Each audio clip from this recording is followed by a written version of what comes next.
To the Germany last year. ഈ സെൻറ്റൻസിൽ എന്തെങ്കിലും മിസ്റ്റേക്ക് ഉണ്ടോ? ഈ സെൻറ്റൻസിൽ ഒരു മിസ്റ്റേക്ക് ഉണ്ട്. ദ ജർമ്മനി എന്ന് പറയേണ്ട ആവശ്യമില്ല.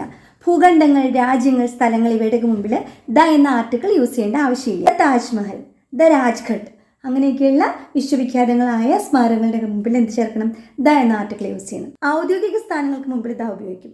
ദ പ്രസിഡന്റ്, ദ സെക്രട്ടറി എന്നൊക്കെ പറയുമ്പോൾ ദ യൂസ് ചെയ്യും. The south, the north, the east, അങ്ങനെ ദ വെസ്റ്റ് ഡയറക്ഷൻസ് പറയുമ്പോൾ നമ്മൾ ദ യൂസ് ചെയ്യും. ദ ഇംഗ്ലീഷ് എന്ന് പറയേണ്ട ആവശ്യമില്ല. ഇംഗ്ലീഷ് എന്ന ഭാഷയാണ് നമ്മൾ ഉദ്ദേശിക്കണമെങ്കിൽ ഇംഗ്ലീഷ് എന്ന് പറഞ്ഞാൽ മതി. ഇനി ദ ഇംഗ്ലീഷ് എന്ന് കണ്ടാൽ അതിൻ്റെ അർത്ഥം എന്താ അറിയോ? ഇംഗ്ലീഷ് ഭാഷ സംസാരിക്കുന്ന ആ ആളുകളെയാണ് അവിടെ ദ ഇംഗ്ലീഷ് എന്നുകൊണ്ട് ഉദ്ദേശിക്കുന്നത്. വിശുദ്ധ ഗ്രന്ഥങ്ങളുടെ ഒക്കെ മുൻപിൽ നമ്മൾ ദ എന്ന ആർട്ടിക്കിൾ യൂസ് ചെയ്യണം. The Ramayana, the Quran, the Bible എന്നൊക്കെ യൂസ് ചെയ്യണം. എന്നാൽ ഏതെങ്കിലും ഒരു ബുക്കിൻ്റെ മുൻപിൽ ആ ബുക്കിൻ്റെ ഓഥറുടെ പേര് പറഞ്ഞാൽ, ഫോർ എക്സാമ്പിൾ വാൽമീകീസ് രാമായണ എന്ന് പറയുകയാണെങ്കിൽ അവിടെ ദ ചേർക്കേണ്ട ആവശ്യമില്ല. The Onam is our national festival. ഇതിലെന്തെങ്കിലും മിസ്റ്റേക്ക് ഉണ്ടോ?